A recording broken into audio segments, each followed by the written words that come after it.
It's now been confirmed that the 5 people on board the Titan submersible have died in a catastrophic implosion of that vessel. That's after the U.S. Coast Guard found pieces of debris belonging to the OceanGate sub on the seafloor near the search area.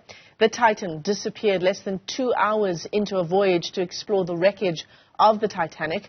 I had an exclusive interview with a survivor of a 2020, or rather it was in 2000. Dr.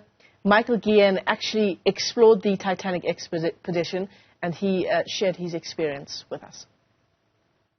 Dr. Guillen, once again, thank you so much for talking to us, especially at a time where on Thursday afternoon in Boston, this breaking news of a debris field that's just been discovered. You've been following the story quite closely. What were your thoughts when that news first came to you? I was confused because I've been down to the Titanic, and you know that the ship broke into 2 pieces, the bow and the stern. And in between the bow and the stern is a debris field. It is where all the material from the ship spilled out when it broke into 2 and sank.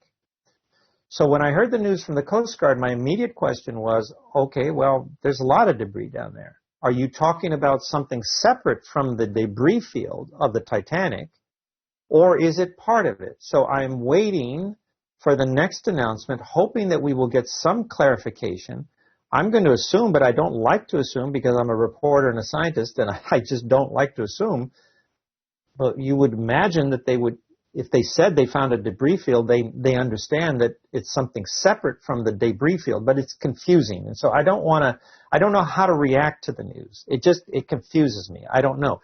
And on top of that they say they hear sounds, but they don't know where the sounds are coming from, who's generating them. There's just a lot of uncertainty. I know they're issuing these reports, and they're doing a fabulous job, and my heart goes out to them. I mean, they've been at this for 24/7 for a number of days, but it just, I want some clarification before I can give you an intelligent reaction. I hope you understand. Yeah, absolutely. Dr. Guillen, you've spent quite a large part of the past 3-4 days since the sub first went missing on Sunday, talking to news media around the world, and it's given us such an incredible insight into what a mission of this nature entails and how drastically things can go wrong. And I know that it hasn't been an easy thing for you to relive, but take us back to your own journey to the Titanic and what happened. Well, thank you for being sensitive to that, because honestly, I just want to go away and hide. This has just been very hard to know what those poor people are suffering. But I feel like it's important that people understand the dangers.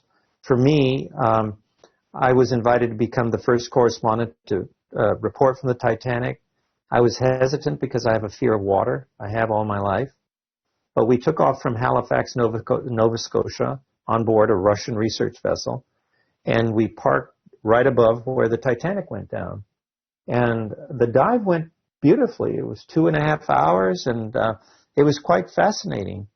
And then when we got to the bow, we had a moment of silence to honor the memories of the more than 1,000 people who died. And I can tell you, it's the most profoundly emotional thing I've ever experienced. In any case, we went from the bow to the stern, and that's where the problem started. I noticed our sub picking up speed. It was accelerating towards this giant propeller and the stern.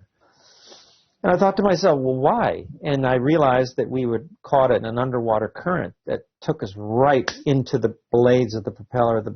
You have to understand, the propeller is much bigger than our little sub. So we somehow got caught behind these giant blades and the body of the ship. And immediately I knew that we were in a life-threatening situation. Wow.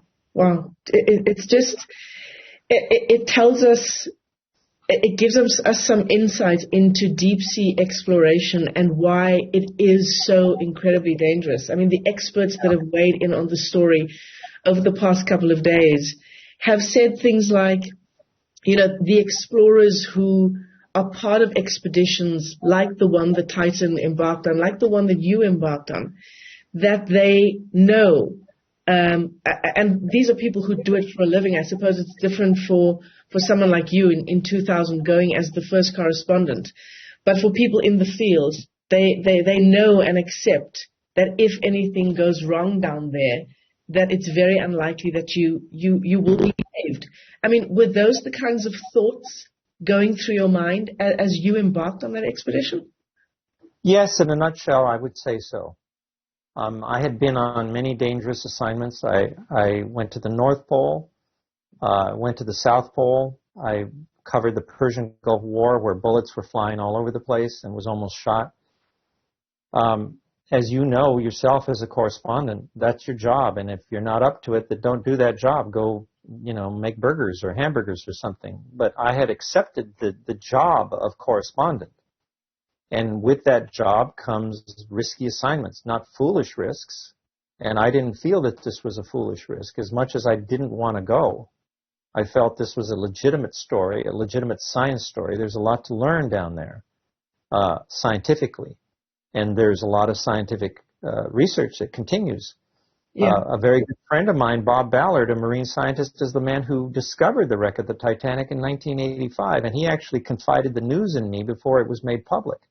So I had a history with the Titanic. I was aware of the dangers.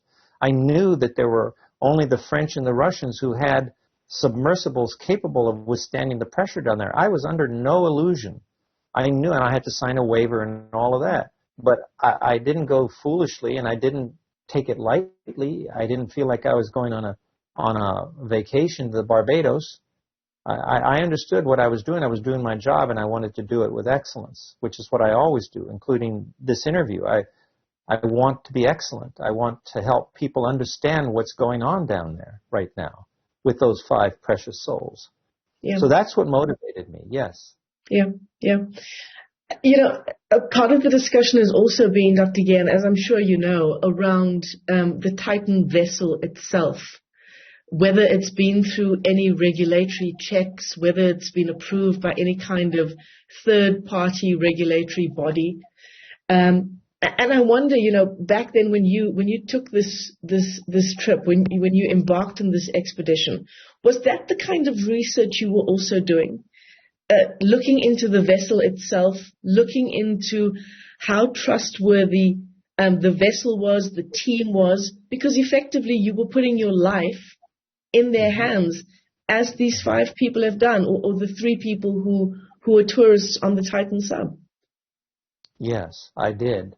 But you have to understand, as I said back then, there were only 2 nations in the world who had submersibles that could withstand the pressures down there. They were famous. These are famous vehicles, known within the scientific community, because they were designed to do scientific research at very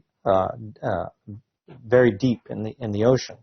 So I knew what I was getting into. I had already researched the reputation of these vehicles. In the case of the Russians, it's Mir 1 and Mir 2. Mir is the Russian word for peace. And so these were quite famous, well known, certainly within the scientific community. I wasn't stepping into an unknown. I don't know anything about OceanGate. I'll be honest with you. Yeah. I haven't had time to investigate them, and I don't want to speculate at this point because I feel like my sole focus should be on these 5 lives. There will be plenty of time, and there should be plenty of time down the road to ask all the pertinent questions, all the important questions. Was this seaworthy? Did they cut corners? All these things, but I'm not going to jump to conclusions, and I'm not going to speculate right now. It's not the time to do it.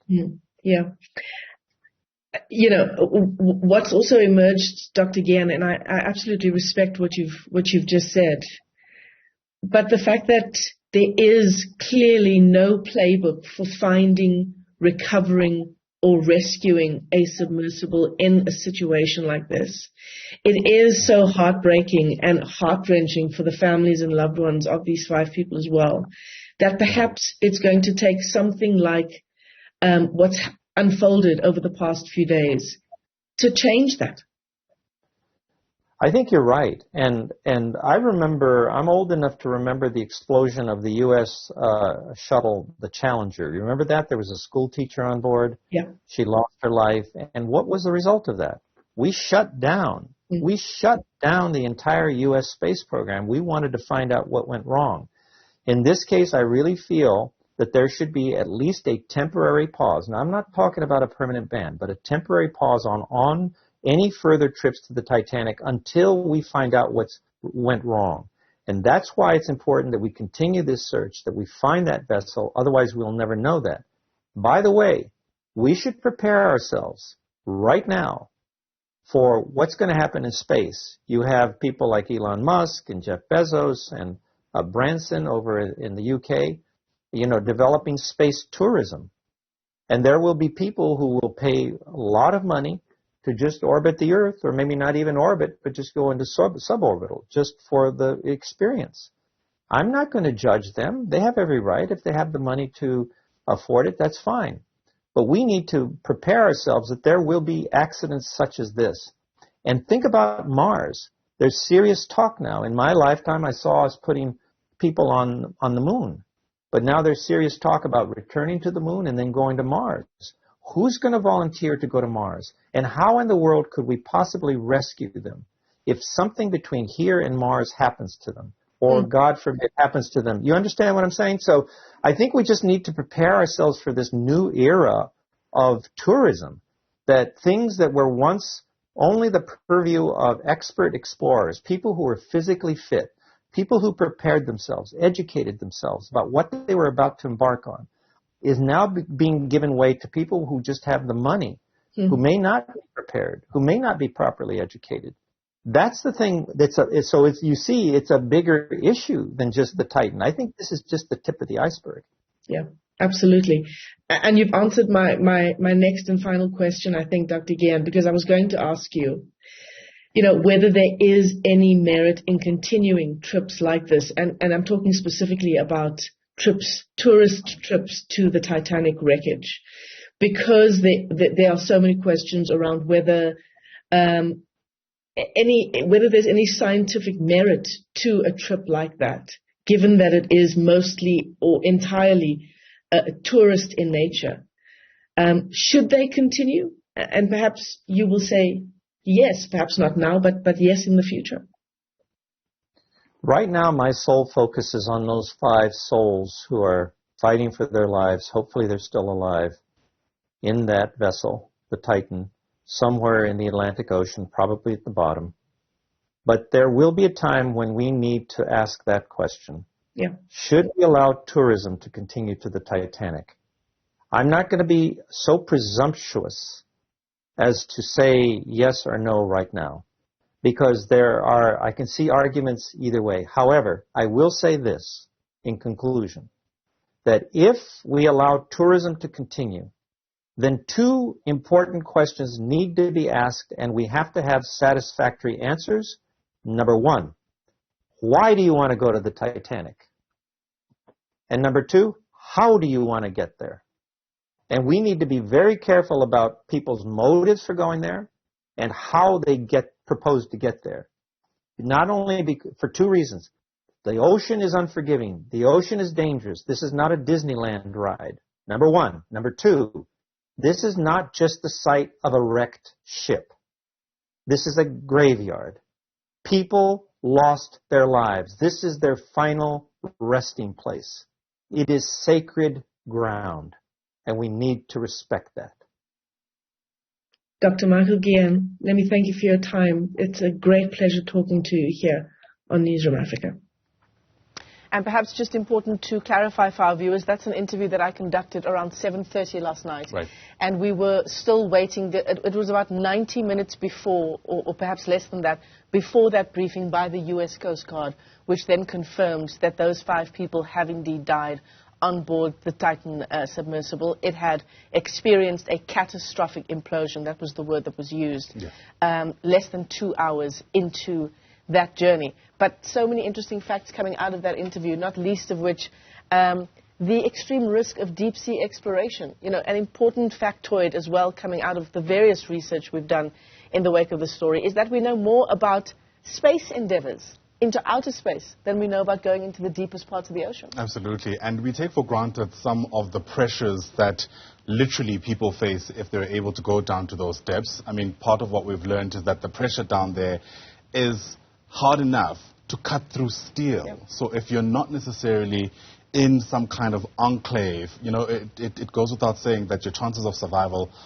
are literally just non-existent. But you were sharing, Michelle, a bit earlier on, just the parallels between how the disaster of the Titanic itself happened and this particular tragedy. Yeah, and in fact it was James Cameron, the director of the movie Titanic, who has made several trips to the Titanic wreckage, and he, in an interview, said, you know, the parallels are just so stark and so chilling that the Titanic vessel perished after the captain ignored warnings about the speed of the vessel and the fact that it eventually hit an iceberg.